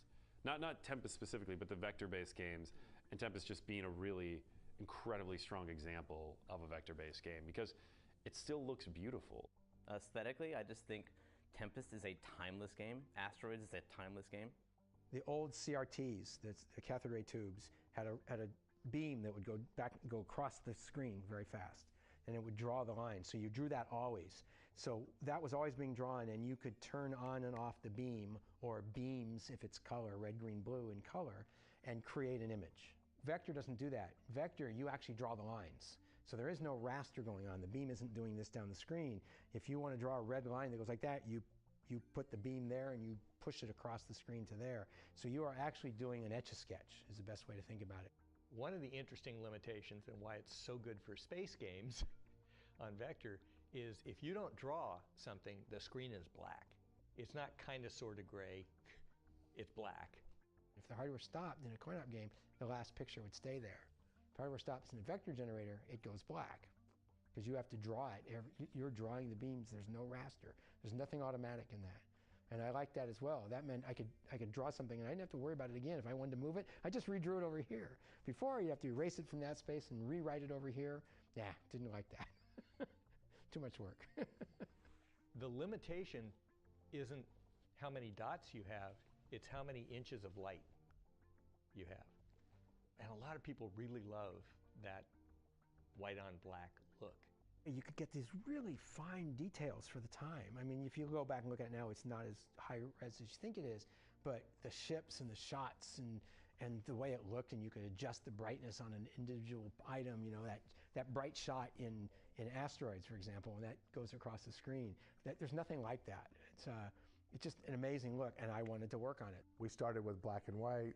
I worked a little bit on Battlezone when I worked on the simulator, which was after Battlezone came out, but if you remember Battlezone, it was green. Those weren't green lines, that was a green template that was over the top that made it green. I got color when I did Space Duel, which I took over from another programmer who, for some reason, just kind of lost it and left the company and kind of evolved it from what he had started. I wanted more time to work on it, and another programmer was working on Asteroids Deluxe, and I was doing color asteroids. That's what I was doing with it. That's what Space Duel originally started as color asteroids. And they said, oh, you know, we're not going to do that because Asteroids Deluxe just came out. So they gave the hardware and some of the code I did to Dave Toyer, and he did Tempest. And then some of that came back, and I did Space Duel. So you'll see things that are similar that cross through it. So Vector Sector was born out of the idea of what if all of Atari's vector games existed in the same universe? And we went from there. It was great to talk to Owen Rubin, who created Major Havoc, Space Duel. And when he played Vector Sector, he got through the asteroids phase and he got to Lunar Lander, and he was like, oh, you should do this with linked ships.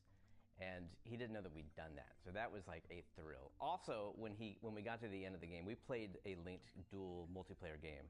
We got to the end, and he was having a conversation with me. He glanced up and he saw that we had his initials in the high scores as a default high score. And he just threw out oh, thanks. Yeah, thought that was cool.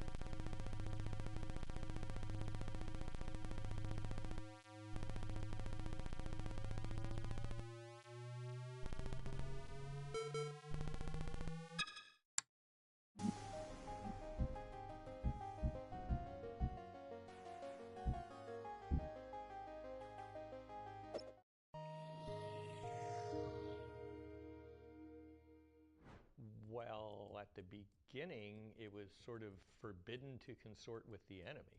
First off, we had a vibrant coin-op business that was making money and keeping us in business, and consumer wasn't making anything. I didn't want to screw with that. I did not want to damage that. There was a door that said, don't even think about entering here. And I was like, I work for this company. I opened the door and walked in. And Al turned around and goes, what are you doing in here? Who the hell are you? Why are you here? And so I said, well, I work for this company. What are you guys doing? Oh, and found out how to open the door between the two places. And what's this? And I'm going, what the hell are you doing? Anyway, we became friends. I was one of the few people in CoinOp that spent a lot of time in the consumer group, sort of going back and forth. I believe that Al Alcorn was sincerely concerned that CoinOp would be a distraction on his group, which we're doing a very ambitious project on a very tight schedule. Other companies like Bally all of a sudden took some of their engineers in CoinOp, and first off, I didn't think these were the right kind of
Engineers to do consumer. It's a different cost accounting, a different culture.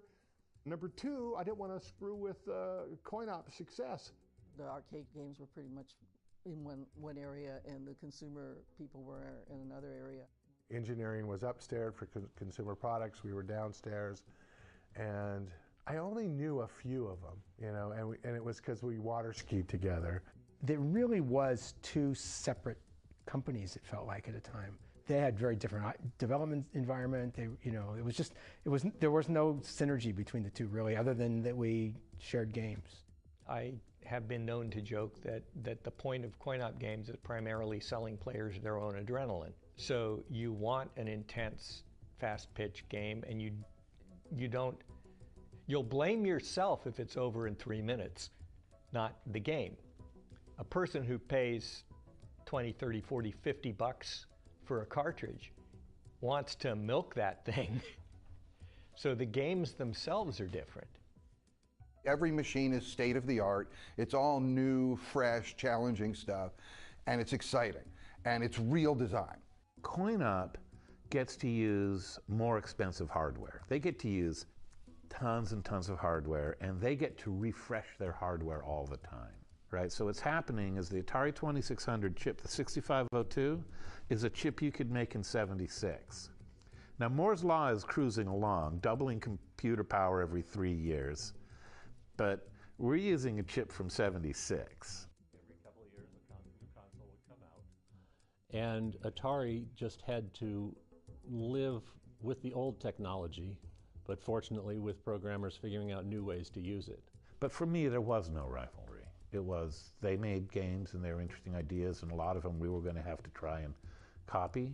What happened, though, was as the VCS really started to make distribution and really started to get out there, and some games really started to catch on, it became apparent that the profit potential from the home games was actually much higher than it was in coin-op. So I'll tell you another pecking order sign that goes on, which raises a lot of interesting things, both financially and emotionally, is the idea of royalties. Because one big difference between VCS and coin-op was coin-op people got royalties. They got some kind of bonus participation in the success of their games, which VCS people didn't.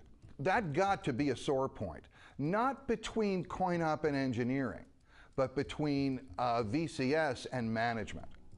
And it's like, why aren't we doing that? Atari had a bonus plan that was based on how your game sold. And then the consumer group wanted their own bonus plan based on how their game sold. So they would take a game designed by the coin-op that was in the arcade, they'd make a 2600 cartridge out of it, it would do really well, they get big bonuses, and we weren't included at all. So there was this kind of like, wait a minute, why are they taking our ideas and we're not included? That was resolved later. Everybody, you know, identifies as the hero of their own narrative. You know, when you start checking the narratives against each other, that's when you find some interesting differences. And it wasn't, I never felt that coin-op people lorded over us, and I don't think we felt like second-class citizens, but it was well known that coin-op was working on hotter technology, doing cooler stuff, and we were trying to keep up with a technology that was falling farther and farther and farther behind. That's just the reality of it. They both needed each other, and that's the way most of us looked at it. It was a collaboration, not a competition.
My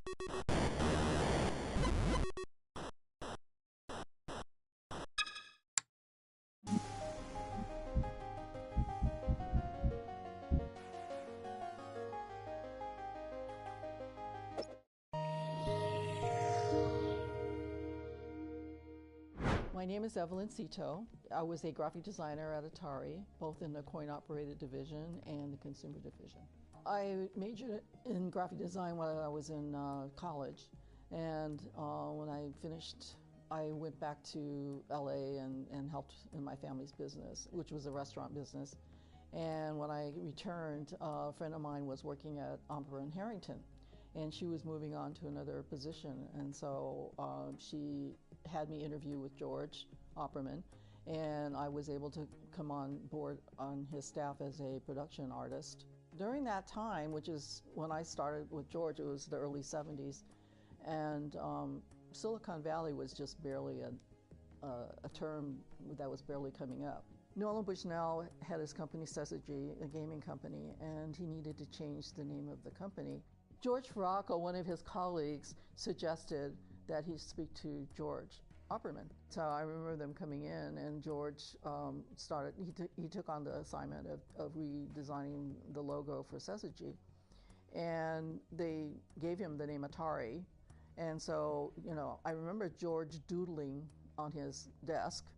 Yeah, he was just doing little doodles, and from there, he maybe selected a few of them to show Nolan, and they picked the one that they did, which is the one with the Fuji and the Atari. And back then, everything was done by hand. There was no computers. Everything was you had to ink, and you had to spec type and order type, and then paste it all up on a board. So yeah, everything was kind of handcrafted back then. And so yeah, that was my first position, was with George doing production art. And so once they decided on which one they were going to do, I got the assignment of ordering the type and inking the Fuji. So that was my first jobs in working with Atari, was to ink that Fuji. Nolan liked names that started with A's because they were at the front of the alphabet. And because also at the time Pong was our main product, the main product. Now George says he liked the idea of it sweeping because the Pong blip would sweep, right? So that's George's. There are people who attribute that to George. George Farraco doesn't believe that was true. But so I honestly don't know where it came from, because obviously he didn't tell me. He just said, "Here, ink this up." So part of it is probably an A, and part of it is the sweep. It's probably all of that could be true. So whatever it was, it's definitely stood the test of time. And he picked the hairy type font for the Atari, and I think that's actually stood the test of time as well. Shortly after that, I left George, so that was like in '71, and I left in '72, and so George probably continued working with Atari at the time. I had moved on to another company, and in 1976, George called me and told me he was giving up his company, and he was going to go inside at Atari and become their full-time art director. And he needed an assistant and asked me if I would be interested in doing that. I kind of thought of it as a placeholder, actually. I wasn't sure how long I would do this, and not being that familiar with the company. But anyway, I said, okay, So we were in this little cubby hole. Our two desks were facing each other, and basically we had a drawing board each, and George was doing all the graphics and all the advertising and whatever that was required. George himself was an illustrator as well as a designer, as well as a marketing guy, as well as a copywriter. So he would write all the copy, and he would write all the promotional materials for Atari. So he was an in-house advertising agency. Because I wasn't an illustrator, so the things that didn't require illustration, I would work on some of those, or I would collaborate with one of the illustrators. I might come up with a concept, and then one of the illustrators would design the graphic for me, like in Superbug or in Golf. Bob Flamani was the artist on those particular pieces, and so, but the concept of how it, the general concept might be mine, but then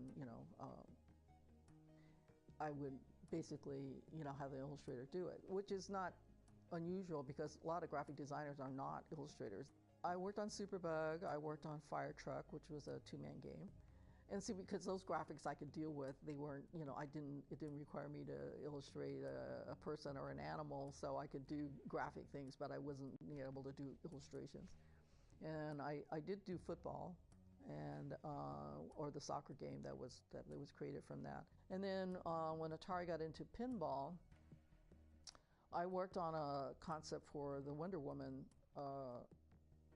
pinball game. And that didn't require me to be such an conceptual illustrator because I already had reference material to work with in terms of the comic series. And so eventually we grew to a staff of about eight people.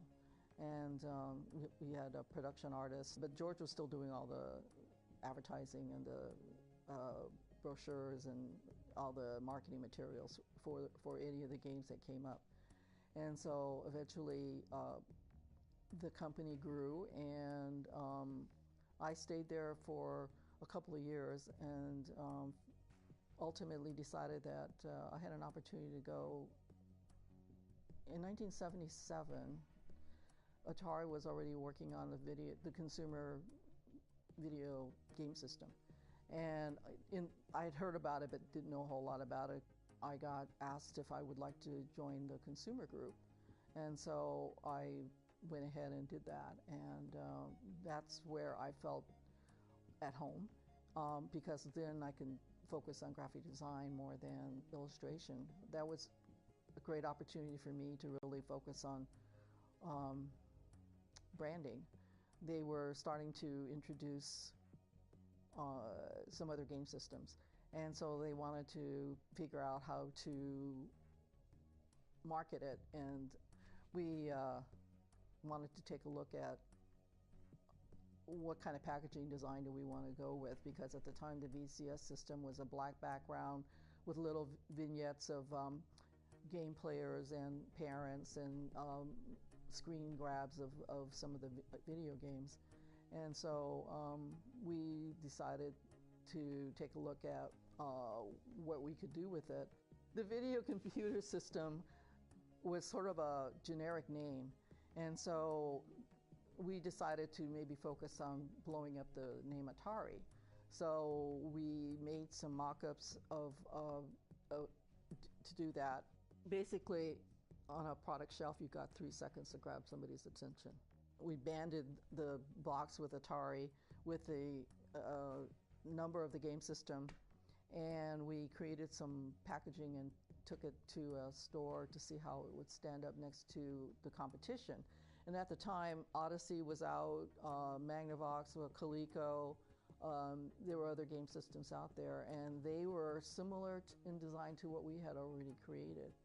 So we took it to a store and took some photographs, and with the other competition in the background, it was clear that the Atari, branding big was the way to go. It's like, hello, why didn't we think of that sooner? But obviously somebody didn't think of it before we did. And then at the same time, I think Star Wars came out, and so we thought, well, gee, the space age was coming about, and so maybe we should look at, maybe color isn't the way to go. So they wanted to see what else we could do to make it look more space agey. So we came up with the silver concept of the packaging, and ultimately that's the way we went. At the time, our cartridge boxes were all real colorful and rainbow. The rainbow stripe seemed to be sophisticated enough and give it some color. And so from that, I thought it went underneath the silver band on all the boxes, so it seemed to work for that. And I think that was sort of a nod to the fact that, okay, we still have, the rainbow was sort of a nod to all the color boxes. The Fuji's always stayed there, and I think the typefaces always stay there. Although some people have played around with the typeface a little bit, but you know, you can't change it. It looks, it's a classic.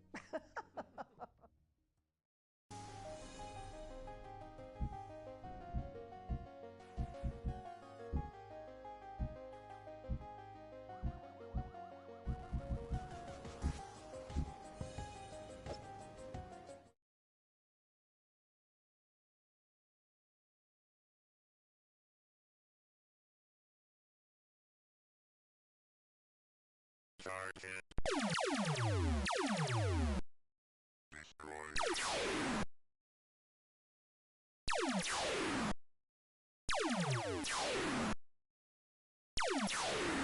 Humanoid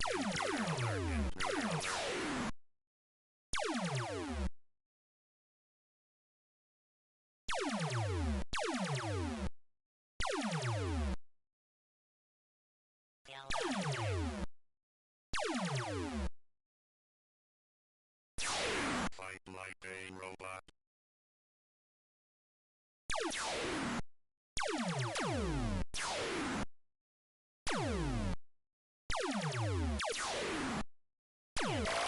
Humanoid input.